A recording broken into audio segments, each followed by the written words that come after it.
This is Thomas Shelby.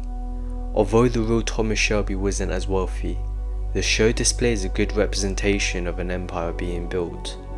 A story of a regular working class man rising through the criminal underworld to become a man of power and wealth. Thomas is truly an interesting businessman to analyse. Peaky Blinders is a great show because it doesn't just show us the life of Thomas Shelby, it makes us feel the true struggles of building an empire, what it's like to make hard choices, and what it's like to fail. And in his journey there are many ups and downs, so that's why in this video I'll be answering the question, how did Thomas build such an empire? Thomas is introduced as a 29-year-old who just comes back from serving in World War I. The traits that Thomas seemed to possess is a man of ambition and ruthlessness. Anyone that interfered with his business would suffer razor blades from their caps, and this may be a reason why he succeeded so far. With a lack of remorse for anyone, he will do what's best for the business, whether it requires brute force or not.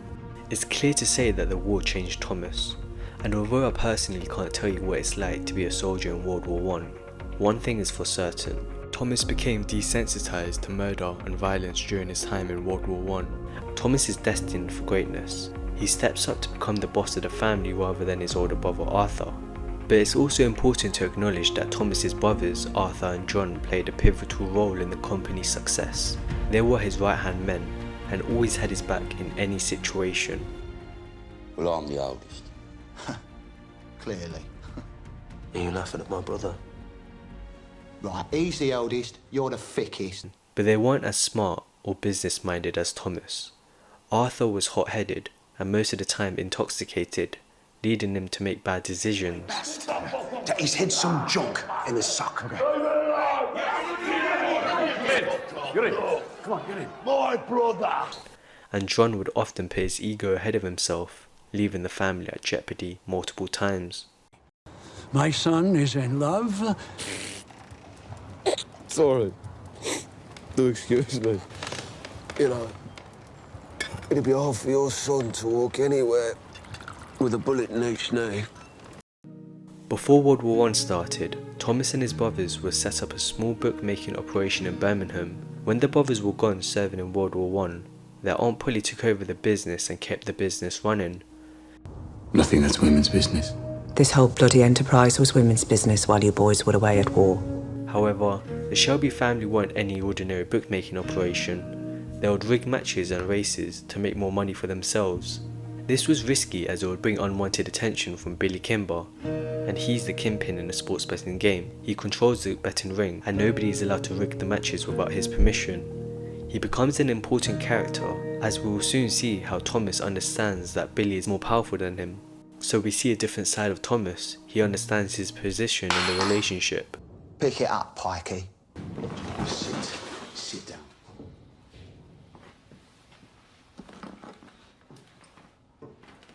Sports betting was illegal back in 1919, but the police officers had known about this and took bribes. Since the matches were rigged, they could just bet on the winning teams and make more money for themselves.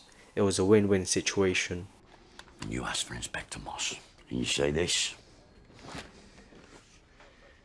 That's his betting credit with us.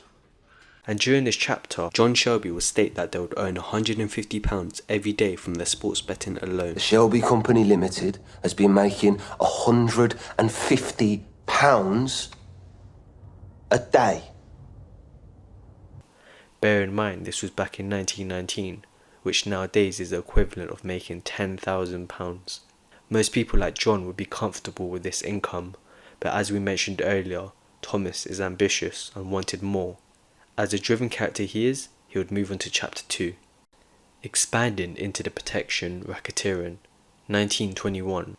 Thomas leveraged his use of violence. With the Peaky Blinders becoming a feared name locally, he would provide protection for local pubs and shops, where he would get regular payments for protection. He would also offer Billy Kimber protection for his wealthy clients. You contract out your racetrack security to the Peaky Blinders.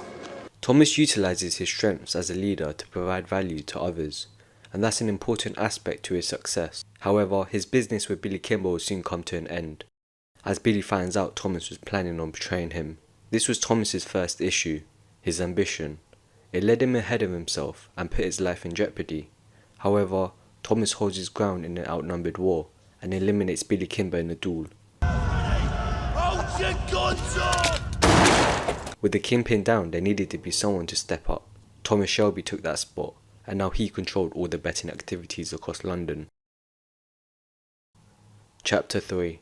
Entering the Distillery Business, 1924. One of the more interesting characters in the show is Alfie Solomons.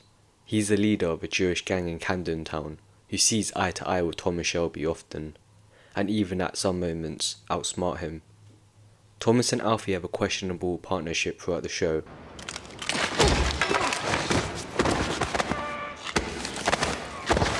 However, Alfie helped him access new markets within the distillery business, which expanded their criminal activities. With Solomon's assistance, Thomas Shelby acquires a legitimate distillery in Camden Town and renames it Shelby Company Limited, which he converts into a secret operation for producing illegal alcohol. The Shelby Company Limited is formed to serve as a front for their legitimate and illegitimate business.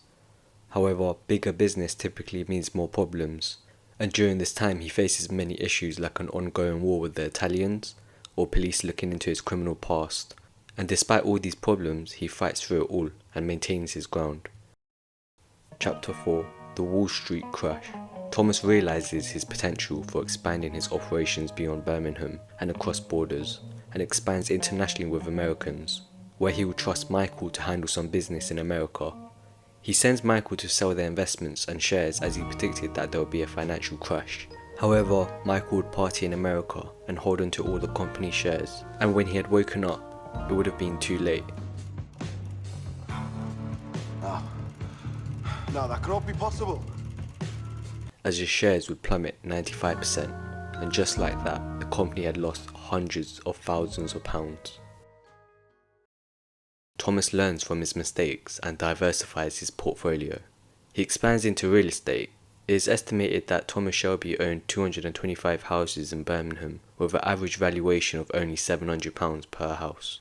If we take the average value of a house in Birmingham now and multiply it by 225, Thomas would have a real estate portfolio of around £56 million. The Shelby Company Limited becomes a respected business empire with legitimate and criminal ventures intertwined. Although Thomas Shelby had built an empire, it's also important to notice there's a lot more to the show, and if you've not given Peaky Blinders a watch, I would highly recommend it.